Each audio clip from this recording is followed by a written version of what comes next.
एक बार एक महात्मा के पास एक व्यक्ति आता है और कहता है, महात्मा मुझे आपसे एक प्रश्न पूछना है। महात्मा ने कहा, पूछो क्या प्रश्न है तुम्हारा। व्यक्ति ने कहा, हम सभी लोगों के पास दो हाथ, दो पैर और एक दिमाग और 24 घंटे का समय होता है, लेकिन कुछ थोड़े से लोग बहुत ज़्यादा सफल हो जाते हैं। सभी उनकी इज्जत करते हैं, उनसे दोस्ती करना चाहते हैं, उनके साथ समय बिताना चाहते हैं, लेकिन ज़्यादातर लोग सिर्फ सफलता की चाहत लिए एक समान सा जीवन जीकर ही इस दुनिया को अलविदा बोल देते हैं। तो आखिर ऐसा क्यों होता है? क्या फ़र्क है इन दोनों प्रकार के लोगों में? व्यक्ति की प्रश्न सुनने के बाद महात्मा मुस्कुराए और बोले, सफल और असफल व्यक्ति में केवल एक ही चीज़ का फ़र्क होता है और वो है उनकी आदतें। तुम हर रोज़ क्या चुनते हो, इसी से निश्चय होता है कि तुम क्या बनोगे। अगर तुम आराम से और छोटे मोटे कामों को चुनते हो तो असफलता निश्चित है, लेकिन अगर तुम हर रोज़ मेहनत, अनुशासन, लगन, चुनौती और मुश्किल कामों को चुनते हो तो तुम्हारी सफलता निश्चित है। लेकिन दुर्भाग्य से ज़्यादातर लोग अनजाने में ही अपने आसपास के माहौल, माता पिता और लोगों की वजह से ऐसी आदतों और दिनचर्या के साथ बड़े हुए होते हैं जो उन्हें सफल होने से रोकती हैं और ऐसा इंसान बनने नहीं देती जैसा वो बनना चाहते हैं।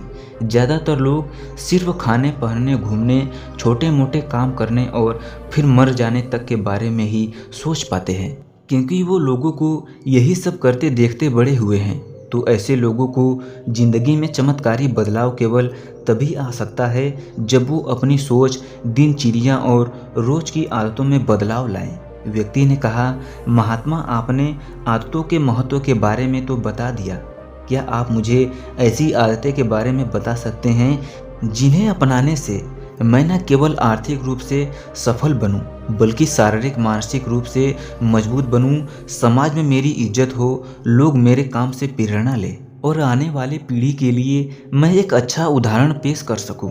महात्मा ने कहा, बिल्कुल, आज मैं तुम्हें जिन 5 आदतों के बारे में बताने जा रहा हूँ उसका प्रभाव तुम्हें तुरंत नहीं दिखेगा, लेकिन अगर तुम इन 5 आदतों को अपने जीवन का हिस्सा बना लेते हो तो तुम दुनिया के 99% लोगों से हमेशा आगे रहोगे और सफलता तुम्हारी कदम चूमेगी। महात्मा ने कहना शुरू किया, पहली आदत, अपनी सुबह का नियंत्रण अपने हाथों में लो। हर सुबह हमारे पास 2 विकल्प होते हैं।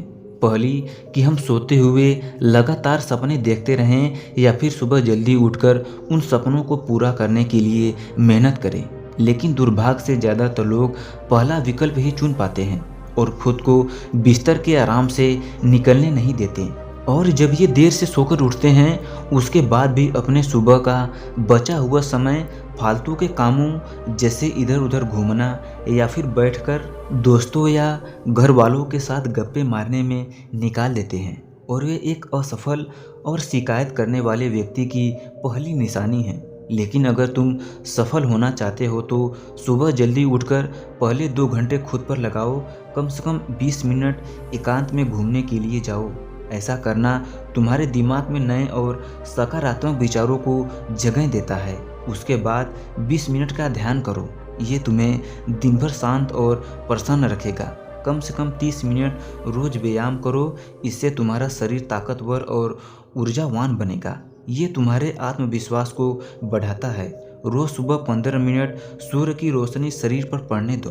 ऐसा करना तुम्हें निरोगी रखने के साथ साथ तुम्हारी निराशा भरी मानसिकता को कम कर तुम्हारे अंदर आशा और उम्मीद बढ़ाता है।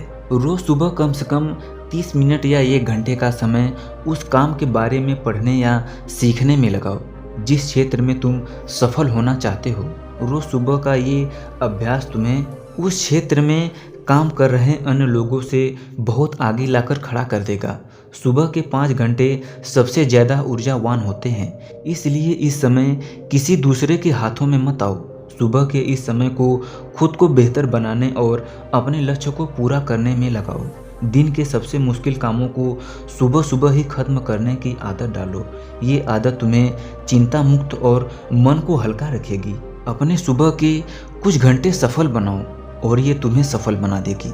लेकिन दोस्तों, सुबह जल्दी उठकर इन आदतों को अपनाना इतना आसान नहीं होता, लेकिन ये आप पर डिपेंड करता है कि आप कैसा जीवन जीना चाहते हैं, अपने जीवन को किस मुकाम पर हासिल करना चाहते हैं या कितना आगे बढ़ाना चाहते हैं।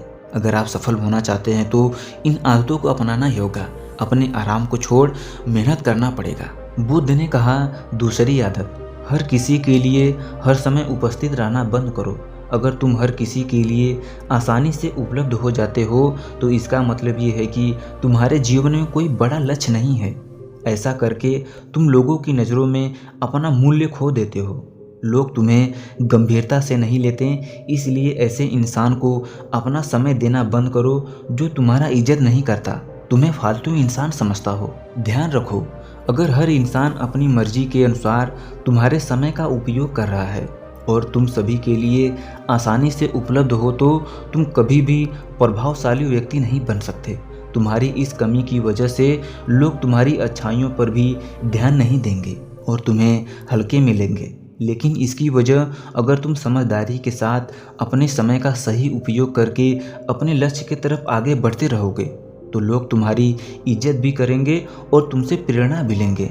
ध्यान रखो, सूरज की उपस्थिति में ही लोग उसकी कीमत को ही जान पाते हैं। जितने लंबे समय तक बरसात के बादल रहेंगे उतनी ही ज़्यादा लोगों के अंदर सूरज को देखने की चाहत बढ़ेगी। गर्मी में ज़्यादा धूप होने के कारण लोग जिस सूरज को नापसंद करते हैं, सर्दी और बरसात में लोग उसी सूरज का इंतज़ार करते हैं। लेकिन तुम्हें सिर्फ लोगों को दिखाने के लिए अपनी उपस्थिति को कम नहीं करना, बल्कि तुम्हें कम उपस्थित रहना है, क्योंकि तुम अपने समय की इज्जत करते हो और अपने काम को लेकर गंभीर हो। महात्मा ने आगे कहा, तीसरी आदत, जल्दी निर्णय लेना सीखो। कमज़ोर विचार वाले लोग हर निर्णय को लेने में समय लगाते हैं, लेकिन जो अच्छा प्रदर्शन करने वाले लोग होते हैं वो जल्द ही निर्णय करते हैं और काम पर लग जाते हैं। जल्दी निर्णय लेने वाले इंसान देर से निर्णय लेने वाले इंसान से हमेशा आगे रहते हैं, क्योंकि देर से निर्णय लेने वाला इंसान जब तक सोचेगा और हर स्वाभाविक विकल्प विचार करेगा तब तक एक निर्णायक व्यक्ति निर्णय लेकर काम भी शुरू कर देगा और ज़रूरत पड़ने पर खुद को या अपनी योजना को बदल भी चुका होगा। इसलिए निर्णायक बनो। परंतु निर्णय करने की काबिलियत होना एक बहुत बड़ी ताकत है। बिना ये जाने कि मैं ये जो निर्णय ले रहा हूँ वो 100% सही है या नहीं। मुश्किल समय में ऐसे निर्णय लेने के लिए बहुत भी आत्मविश्वास और हिम्मत की ज़रूरत पड़ती है। लेकिन जल्दी निर्णय लेने का फ़ायदा ये है कि किसी भी समय ज़रूरत पड़ने पर हम बदलाव कर सकते हैं। अक्सर लोग ये कहते हैं कि जानकारी एक ताकत है, लेकिन हर समय ये सही नहीं है। ज़्यादा जानकारी तुम्हें नुकसान भी पहुंचा सकती है।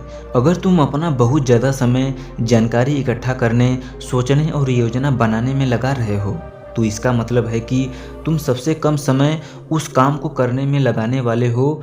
इसलिए किसी भी काम के बारे में ज़्यादा जानकारी इकट्ठा करने की ज़रूरत नहीं है। कुछ समय लेकर ठीक से सोच लो।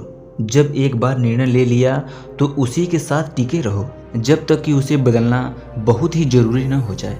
जल्दी लिया गया अधूरा निर्णय भी उस सही निर्णय से ज़्यादा सही होता है जो समय निकलने के बाद लिया गया है। रोज़मर्रा के ज़्यादातर निर्णय उससे भी कम समय में लिया जा सकता है जितना समय हम उन्हें देते हैं। जल्दी निर्णय लेना सीखने का सिर्फ एक ही तरीका है कि जितने हो सके उतने ज़्यादा निर्णय लो और उससे सीखो, ना कि सिर्फ उनसे जानकारी लेते रहो और सोचते विचारते और खुद को एक समझदार व्यक्ति बनाने का इंतजार करते रहो। चौथी आदत, सही त्याग करना सीखो। तुम चाहो या ना चाहो, तुम्हें हमेशा किसी न किसी चीज़ की हमेशा त्याग करना ही पड़ेगा। अगर तुम अपने लक्ष्य के लिए त्याग नहीं करते हो तो तुम्हें अपने लक्ष्य का ही त्याग करना पड़ेगा। जब तुम अपना समय बर्बाद कर रहे होते हो तभी तुम अपने सुनहरे भविष्य का त्याग कर रहे होते हो। इसलिए तुम्हें सही चीज़ को छोड़ना आना चाहिए। अगर तुम्हें सफल होना है तो कई बार अपने मित्रों का त्याग करना भी पड़ेगा जो तुम्हें पीछे खींचते हैं। तुम्हें कुछ समय के लिए अपने आराम, पसंदीदा खाने, घर और अपने रिश्तेदार का भी त्याग करना पड़ सकता है। लेकिन ये त्याग हर समय आसान नहीं होता। खासकर जब तुम जवान होते हो तब तुम्हें लगता है कि मैं आराम और खुशी को क्यों छोड़ूं। लेकिन सच्चाई यही है कि तुम्हें आज के आराम और खुशी के आगे कुछ नहीं मिलने वाला। सिवाय दुख और पश्चाताप के। लेकिन इसका मतलब ये नहीं है कि तुम्हें हमेशा त्याग करना पड़ेगा और तुम्हारा जीवन निराश हो जाएगा। ये त्याग सिर्फ कुछ समय के लिए ही है, लेकिन एक बार जब तुम सफल हो जाओगे तब तुम्हें उतने त्याग नहीं करने पड़ेंगे जितने तुम्हें आज करने पड़ रहे हैं। लेकिन समस्या ये है कि ज़्यादातर लोगों को तुरंत ही खुशी और सफलता चाहिए, जो उन्हें आज छोटे मोटे त्याग करने से भी रोकती है। लेकिन त्याग का दूसरा पहलू ये भी है कि एक इंसान के रूप में तुम अपने सर्वोत्तम क्षमता तक पहुंच सकते हो और वो सब कुछ हासिल कर सकते हो जिसके लिए तुम सपने देखते हो। इसलिए सही चीज़ों का त्याग करना सीखो। महात्मा ने कहा, 5वीं आदत, अनुशासित रहो। जितने भी बातें अभी तक मैंने बताई हैं वो सब बेमतलब है अगर तुम्हारे अंदर अनुशासन नहीं है। तो हर इंसान अनुशासन के महत्व को जानता तो है, लेकिन वो फिर भी अनुशासित नहीं रह पाता। अनुशासन की बातें करना और इसे जीवन में उतारना दो अलग चीज़ें हैं। लेकिन एक अनुशासित जीवन जीना इतना भी मुश्किल नहीं है जितना ये लगता है। अगर तुम खुद के प्रति ईमानदार हो तो ये बहुत आसान है। तुम हर रोज़ वो काम करना शुरू कर दो जो तुम्हें लगता है कि तुम्हें करना चाहिए, फिर वो तुम्हारा करने का मन करे या ना करे। शुरुआत अपने बिस्तर से करो। सुबह जैसे ही नींद खुले आलसियों की तरह पड़े रहने की बजाय तुरंत बिस्तर छोड़ दो। कसरत करो, व्यायाम करो, ध्यान करो, फिर अपने सबसे ज़रूरी काम करो। अनुशासन हमारे अपने लक्ष्य की ओर केंद्रित रखता है, हमारा खुद पर नियंत्रण बढ़ाता है। हम विपरीत परिस्थिति में भी खुद को शांत रख सकते हैं। अनुशासन एक धागे की तरह होता है, जितनी बार लपेटोगे उतना ही मजबूत होता चला जाएगा। अनुशासन की कमी हमारे आत्मविश्वास को भी कमज़ोर बनाती है और एक कमज़ोर आत्मविश्वास के साथ कोई भी इंसान अपना सर्वश्रेष्ठ नहीं कर सकता। इसलिए अपने अंदर के कमजोरियों के खिलाफ लड़ते हुए रोज अपने अनुशासन को मजबूत करते चले जाओ, क्योंकि अनुशासन द्वारा ही दूसरी अन्य आदतों को अपनी सफलता के लिए उपयोग किया जा सकता है। दोस्तों, उम्मीद है कि ये वीडियो आपके जीवन में एक नया परिवर्तन लाएगी। जाने से पहले इस चैनल को सब्सक्राइब जरूर कर दीजिए। हमें आपके प्यार और सपोर्ट की सख्त ज़रूरत है। धन्यवाद।